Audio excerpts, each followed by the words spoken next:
రంగనాయక సాగర్ ఎడమ కాలువ నుండి LSM-2 కాల్వ పనులను వెంటనే పూర్తి చేసి రైతులకు నీరు విడుదల చేయాలని ప్రభుత్వాన్ని బీఆర్ఎస్ పార్టీ సీనియర్ నాయకులు జంగిటి శ్రీనివాస్, సర్పంచ్ సత్యలక్ష్మి యాదగిరి డిమాండ్ చేశారు. 2 రోజుల్లోగా సాగునీరు అందించకపోతే రైతులందరినీ సమీకరించి రాజీవ్ రహదారిని దిగ్బంధం చేస్తామని వారు హెచ్చరించారు.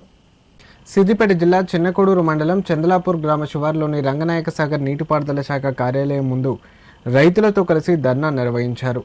ఈ సందర్భంగా వారు మాట్లాడుతూ తెలంగాణ రాష్ట్రాన్ని సుభిక్షంగా ఉంచేందుకు కరువు అనేది రాకుండా కాళేశ్వరం ప్రాజెక్టును నిర్మించేందుకు మాజీ ముఖ్యమంత్రి కేసీఆర్, మాజీ మంత్రి హరీష్ రావులు అహర్నిశలు కృషి చేశారని తెలిపారు. రైతులను నమ్మబలికి అధికారంలోకి వచ్చిన ముఖ్యమంత్రి రేవంత్ రెడ్డి ప్రభుత్వం రంగనాయక సాగర్ కింద మిగిలిపోయిన కాల్వ పనులను పూర్తి చేయకుండా నిర్లక్ష్యం వహిస్తుందని ఆరోపించారు.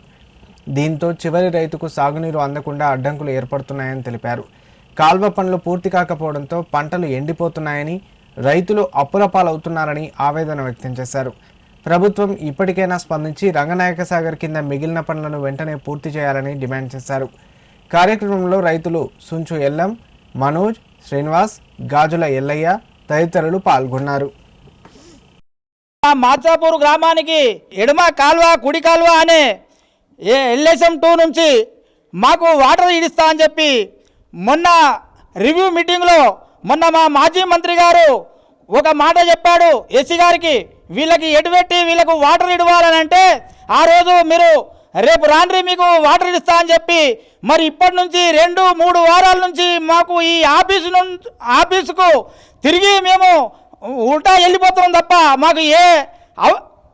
మాకు అవకాశం కూడా ఇస్తలేరు. నిజంగా ఈ గవర్నమెంట్ వచ్చి వీరు ఎవరు కూడా పట్టించుకోకుండా నిర్లక్ష్యం చేస్తున్నారు. ఎంతవరకు న్యాయం అని చెప్పి నేను ఈ ఎంప్లాయీస్ని కానీ మరి గవర్నమెంట్ని కానీ నేను నిలదీస్తూ ఉన్నాం. మరి ఇవాళ మేము ఈ రంగనాయకుల సాగర్ రావడం జరిగింది. ఇప్పుడు కూడా ఈ ఆఫీసులో ఎవరు కూడా ఏ ఆఫీసర్ కూడా లేకుండా పోయినరు.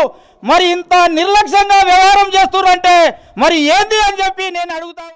ఒక కాంగ్రెస్ ప్రభుత్వం వచ్చి రేవంత్ రెడ్డి ముఖ్యమంత్రి అయిన తర్వాత మరి కన్న తండ్రి దయ్యమైతే పిల్లలు దక్తే అనే ఛాందస్తంగా ఇవాళ ముఖ్యమంత్రిగా వ్యవహరిస్తున్నటువంటి రేవంత్ రెడ్డి కాళేశ్వరం ప్రాజెక్టు పైన మరి పూర్తిగా నిర్లక్ష్యం వహిస్తూ కనీసం మిగిలిపోయినటువంటి కాలువ పనులను పూర్తి చేయకుండా మరి పూర్తి స్థాయిలో రైతులకు నీరందించకుండా నిర్లక్ష్య ధోరణి వహిస్తూ ఉన్నాడు. మరి యథా రాజా తదా ప్రజ అన్నట్టుగా మరి ఇక్కడ ఉన్నటువంటి అధికారులు కూడా అదేవిధంగా నిర్లక్ష్యంగా వ్యవహరిస్తూ ఉన్నారు. ఇవాళ మేము అధికారుల దగ్గరికి వచ్చి అయ్యా మాకు మిగిలిపోయినటువంటి పనులను పూర్తి చేసి మా రైతాంగానికి నీళ్ళు అందించండి అని అడిగితే వాళ్ళు కూడా కాంట్రాక్టర్లు రావడం లేదు, మా చేతిలో జేసీబీలు లేవు, హిటాచీలు లేవు, మమ్మల్ని ఏం చేయమన్నామని చెప్పి నిర్లక్ష్యంగా వాళ్ళు కూడా సమాధానం చెప్తా ఉన్నారు.